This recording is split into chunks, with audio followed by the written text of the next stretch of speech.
toi, te présenter ton serviteur. Te priant, Seigneur Jésus, que tu te sers de lui. Assiste-le par le Saint-Esprit, afin que des âmes se donnent à toi, Seigneur. Dans le nom de Jésus. Amen. Amen. Que Dieu soit béni, que Dieu soit glorifié. Vraiment, je suis heureux d'être parmi vous. Et de pouvoir porter le conseil de la parole de Dieu. Je suis heureux de voir les frères, content de voir Eldam. On a fait des études ensemble. Content de voir Tony aussi, notre ancien.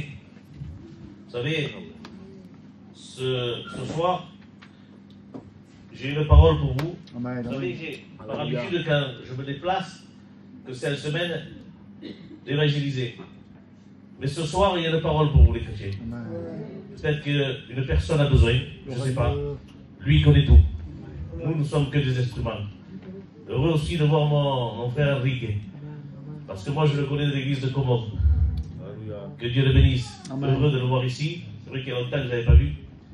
Mais comme je vous disais, j'ai une parole pour vous, les chrétiens. Pour moi, pour les frères, pour les serviteurs. Parce que c'est bien, je privilège l'évangélisation, parce qu'il est important qu'une âme se donne à Dieu. Parce que nous vivons les derniers temps. Vous savez, avant que je rentre dans le message, eh bien, je peux vous dire que Dieu m'a béni. Vous savez, mes enfants sont convertis, sont baptisés. Je suis heureux. Je vous promets que je suis heureux. C'est magnifique parce que le Seigneur va venir et ils partiront avec nous ensemble. Et vous savez, j'ai quelque chose qui m'a réellement béni il y a un mois à peu près. J'ai un neveu que Tony connaît. Un neveu qui m'a fait souffrir. Parce que c'est mon neveu que je l'aime. Et Tony, il le connaît, il sait comme il vivait. C'était une personne qui, je lui ai dit, il y a un mois derrière, je lui ai dit, ils vont te tuer et tu vas aller en enfer pour toute la vie. Pour vous dire dans le milieu où il était. Et depuis un mois, il a rencontré le Christ. Je suis heureux, avant de rentrer dans le message, je suis obligé de vous le dire, que tout est possible à celui qui croit. Vous vous rendez compte que on a fait une veillée dans ma maison, il voulait qu'on fasse une veillée, on a fait une veillée, il a invité ses copains. Si vous savez ce que j'ai entendu, quelque chose de terrible. Il a dit à ses copains, parce qu'il avait quelque chose de très important à faire, il voulait laisser sa compagne et ses enfants. Il a dit parce que le diable lui avait enlevé l'amour de ses enfants, de sa compagne. Lui, ce qu'il voyait, c'est ses coups qu'il faisait, ces choses qu'il faisait. Il avait quelque chose de très grand à faire. Il voulait abandonner ses enfants et tout. Je l'écoutais parler. Il a dit à ses copains qui étaient comme lui, il a dit, écoutez, je me suis rendu compte que le diable me prenait comme une marionnette. Et qu'il me disait, là-bas il y a de l'argent, là-bas il y a de l'argent, là-bas il y a de l'argent. Il leur a dit à eux, mais rendez-vous compte que c'est pas vrai. Chaque fois, c'était pas vrai. On a fait plein de choses. Peut-être qu'on a pris beaucoup, mais on s'est retrouvé toujours à zéro. Il s'est rendu compte de ça. Quelle grâce. Et aujourd'hui, il m'harcèle avec des versets de la parole de Dieu. Il m'explique des choses qu'il a compris dans la parole de Dieu. Il n'est pas avec moi ce soir, vous savez pourquoi? Parce qu'il a appelé ses copains qui ont des missions avec Nan en commun. Il les a amenés là-bas. Que Dieu soit béni. Je vous promets que c'est un grand miracle. Je le compare à une personne qui était malade et qui allait mourir, et qu'on a prié pour lui, il s'est ressuscité. Il est pareil, mon neveu. Il a ressuscité. Que Dieu soit béni. Gloire au Seigneur. J'aurais pu évangéliser à partir de là. Mais comme j'ai une parole dans le cœur, je ne serai pas l'homme à travers la parole de Dieu. Je suis jamais l'homme. Mais j'aimerais vous dire une chose. J'aimerais qu'on se rappelle quelque chose. Est-ce que nous sommes toujours dans la course? C'est la question que je me pose. C'est la question que je vous pose. Est-ce que nous sommes toujours dans la course? Parce que n'oubliez pas qu'avec le temps, on a tendance à ralentir. On a tendance à oublier beaucoup de choses. Et vous savez, qu'il ne nous arrive pas comme au temps de Noé. Parce que Noé a été averti qu'il allait y avoir un déluge, et lui a pu avertir les autres. Et vous savez, la Bible dira que les gens mangeaient, se mariaient, mariaient leurs enfants. Vous savez, c'est des choses qu'on fait nous aussi. Hein. Je ne vois pas un grand péché au milieu. Mais vous savez, quand le déluge est arrivé, ils n'ont pas été surpris parce qu'ils le savaient. J'aimerais vous dire qu'ils ont été effrayés. Parce que si Jésus revient et qu'on le dit, mais qu'à force avec le temps, on ne l'attend plus. Je vous promets que si je ne l'attends plus et que Jésus revient et que je ne suis pas parti, je serai vraiment effrayé. Parce que j'ai été averti, je le savais qu'il venait. Mais quelle peur, parce qu'on connaît les conséquences qu'il y a après. Alors je crois qu'il faut qu'on soit prêt. Il ne faut pas que se laisser endormir. Vous savez, la Bible dira que Jésus est parti pour nous préparer une place. Mais la Bible dit aussi qu'il va venir nous chercher. Est-ce que vous le croyez? Il dira que le Seigneur lui-même a un signal donné à la voix d'un archange, comme il citait le frère. Les morts en Christ ressusciteront. Quelle grâce, on reverra ceux qui nous ont devancés. Il dit que nous, qui serons restés pour son avènement, on partira avec lui dans les nuées. Mais est-ce qu'on l'attend toujours? Parce qu'on peut le citer, on peut le dire tout le temps, mais on peut rentrer dans une routine. On peut rentrer dans la routine où c'est qu'on vient à la réunion, qu'on ne manque pas de réunion, mais on a perdu de vue tout cela. J'aimerais vous dire que je l'ai vu écrit sur la parole de Dieu là. Il dit, ne dormons donc point comme les autres, mais veillons et soyons sobres. La Bible nous parle de dormir. Il peut y avoir un sommeil spirituel dans nos vies. Et on ne s'en rend pas compte.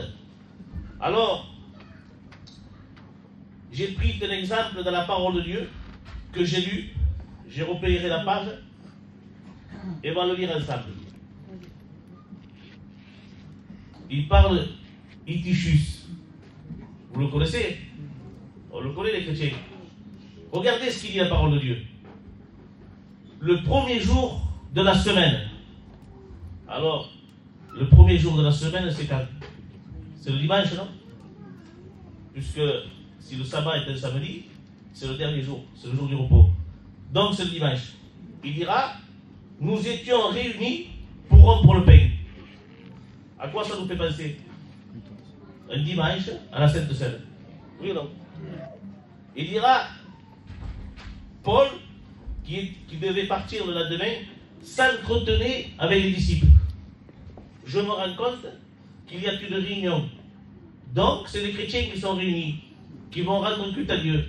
Et il dira que le discours se prolongeait. Et il se trouvait, la Bible mentionne qu'il se trouvait dans la chambre haute quand même. Alors, il n'y avait que des chrétiens. Moi, j'imagine un peu, j'aime bien imaginer. Et voilà qu'un homme, qui s'appelle Itichus, va s'asseoir au bord de la fenêtre. C'est la Bible qui le dit. Il va s'endormir et il va tomber. Et il va mourir. J'aimerais vous dire quelque chose d'important. C'est que, vous savez, des fois on évangélise sur Itichus. Mais je viens de me rendre compte, je viens d'imaginer que c'était un chrétien. Parce qu'il se trouvait avec les chrétiens. Mais voilà le problème. Vous savez, j'ai marqué comme ça. Peut-être qu'Itichus était au 3e étage. Alors j'ai un peu imaginé encore. Comment ça arrive à la conversion? 1er étage, foi, repentance, conversion. 2e étage, c'est Dieu qui nous donne ça. C'est la régénération, qui s'appelle la nouvelle naissance. Oui ou non? Et au 3e étage, qui se trouvait où? Dans la chambre haute. Qu'est-ce qui s'est passé acte 2? Ben, j'aimerais vous dire que c'est le baptême du Saint-Esprit. Alors si on parle de Itichus, parfait. Oui ou non? J'imagine toujours. Mais il y avait un problème. Peut-être qu'il avait trop chaud, je ne sais pas. Il est assis, il est allé s'asseoir sur le bord de la fenêtre. Mais si on le regarde, il était entre l'extérieur et l'intérieur. Oui ou non?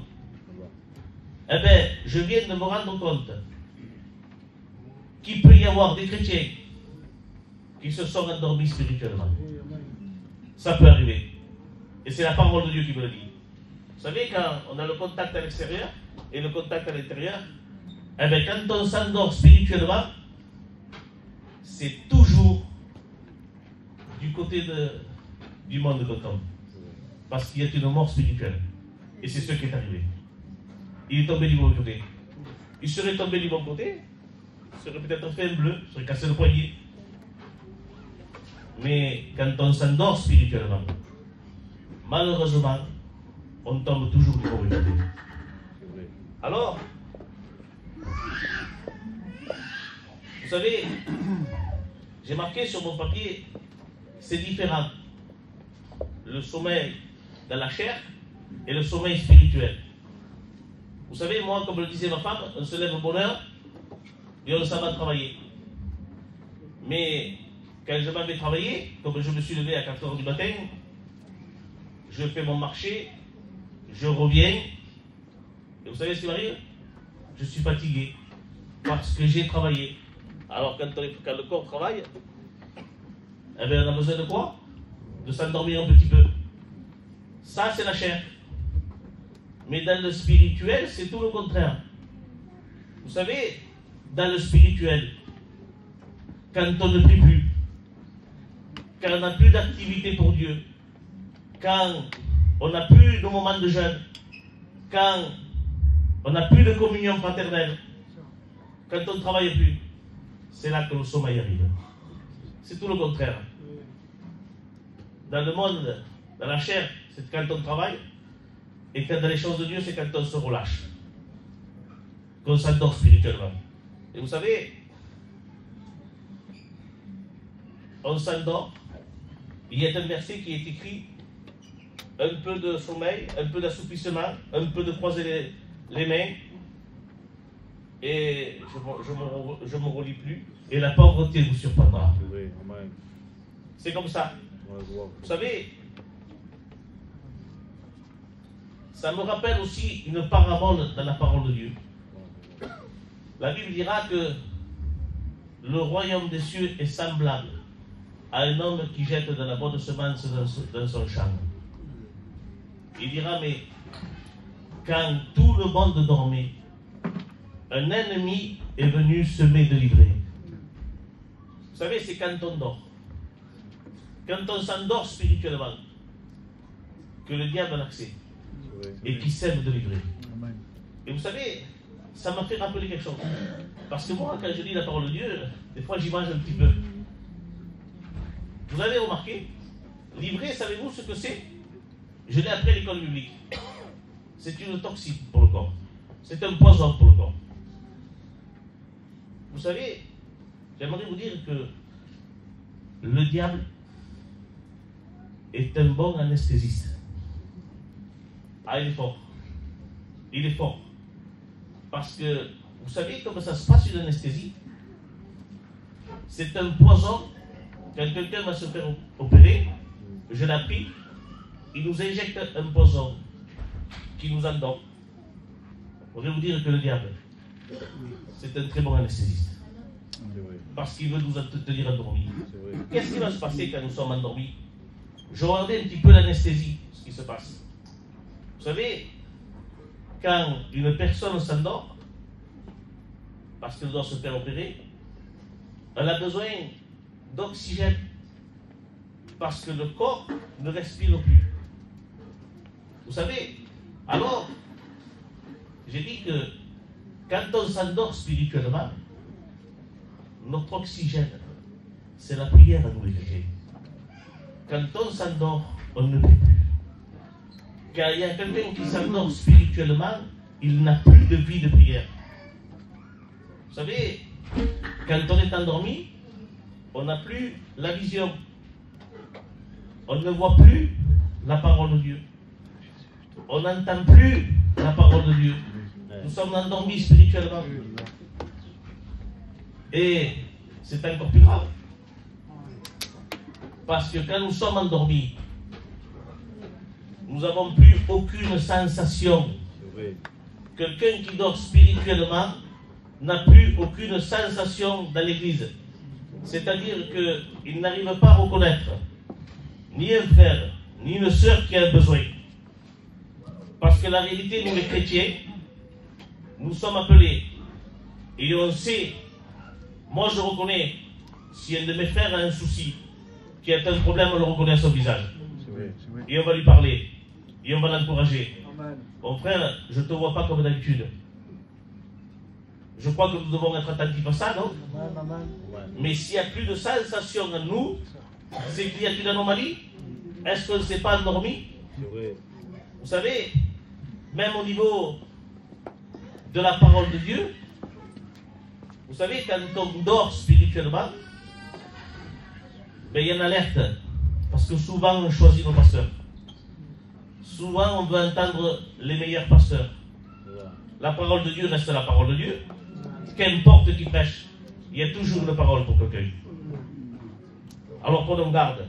Qu'on en garde de ne pas dormir spirituellement. Vous savez, la Bible dira, réveille-toi, toi qui dors, et Christ t'éclairera. Parce que c'est notre devoir de nous réveiller. Alors, comme je l'ai dit, je crois que nous avons besoin de nous examiner. Parce que vous savez, ce qui peut se passer, c'est que quand on est plongé dans un sommeil spirituel, on ne se rend pas compte. On ne se rend pas compte. Parce que j'ai réalisé chez moi, quand je dors, là, tu te rends compte quand tu dors? Je ne sais pas l'heure qu'on s'endort. Et je ne sais pas l'heure, il faut que je prenne le téléphone à l'heure qu'on se réveille. Parce qu'on ne sait plus. On ne sait pas. Quand on dort, on ne sait pas. On est là, on dort, on rêve. Et quand on se réveille, on sait qu'on s'est réveillé. Oh, c'est 9h, j'ai dormi longtemps. Vous comprenez le sens? Alors, c'est pour ça qu'on a besoin de rentrer en nous-mêmes. Et de nous examiner. Et comment on s'examine? Eh bien, il faut se poser la question. Je me pose la question. Christophe, est-ce que tu pries? Est-ce que tu lis la parole de Dieu? Est-ce que tu as tes jours de jeûne dans la semaine? Parce que si j'ai perdu tout ça, vous savez, on peut venir aux réunions, pas manquer la réunion, être toujours présent. C'est différent, hein? C'est différent que je parle de notre vie spirituelle. Notre vie spirituelle est entre nous et Dieu. Ça n'a rien à voir avec la réunion, c'est bien qu'on vienne à la réunion. Et vous savez, moi j'ai connu des gens à la réunion, ça pouvait être des apparences aussi. Fidèles à toutes les réunions, mais sans vie de Dieu à eux. C'est possible. Alors on est obligé de s'examiner. Seigneur, est-ce que je suis toujours dans la course? Vous savez, regardez ce qui se passe dans l'église d'Éphèse, dans l'Apocalypse. Vous savez, on peut avoir une fonction. On peut être un pasteur. On peut être un chantre. On peut tout avoir. Mais peut-être comme une routine. Hein. On peut tout avoir comme une routine. Hein. Regardez dans l'église d'Éphèse. Regardez comme Jésus parle. Il va dire, je connais tes œuvres. Parce que le Seigneur connaît ce que tu as de bon et ce que tu as de mauvais. Le Seigneur se promène au milieu de nous. Hein. Il connaît tout le monde. Hein. Il sait les qualités que tu as. Mais il sait tes défauts aussi. Oui. Il va dire, je connais ton travail. Je connais ton travail. Tu peux être un bon élément dans l'église. Ramener des personnes à la réunion. Avoir ta fonction, un bon diacre, un bon chanteur. Tout ce que vous voulez. Vous pouvez être... Il fait des éloges, Jésus. Parfait. Je connais ta persévérance. Je sais que dans les épreuves, tu as de la patience. Je sais que tu es fidèle à l'église. C'est beau, hein? C'est bien. Il dira, je sais que tu as même du discernement. Tu reconnais ceux qui se disent apôtres qui ne le sont pas et que tu as trouvé menteur. Tu as le discernement. C'est beau, c'est bien. Mais voilà, il y a un sujet qui le contrarie à Jésus. Il va dire comme cela. Mais ce que j'ai contre toi, c'est que tu as abandonné ton premier amour. Alors, j'aimerais te dire quelque chose d'important. On peut tout faire dans l'église. On peut avoir toutes les fonctions. Vous savez, il n'y a que Jésus qui voit. Vous savez, on peut être un pasteur sans amour. On peut être un diacre sans amour. Parce que si on a abandonné ton premier amour, on peut tout faire sans amour. Vous savez, on ne le voit pas, c'est Dieu qui le voit. Mais vous savez, il va donner une recommandation. Il va dire, reviens à tes premières œuvres. Repends-toi et reprends tes premières œuvres.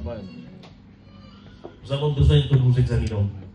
Nous avons besoin, vous savez, Église de Dieu, que de temps en temps, on se rappelle ce que nous étions. Parce qu'avec le temps, vous savez, je prêchais 2 fois dans une église. Je disais avant, je priais 2-3 fois par jour. Je lisais 10 chapitres de la Bible. Et j'avais mon jour de jeûne. Mais avec le temps, mes amis, vous savez ce qui nous arrive? C'est qu'on prie plus que 2 fois par jour.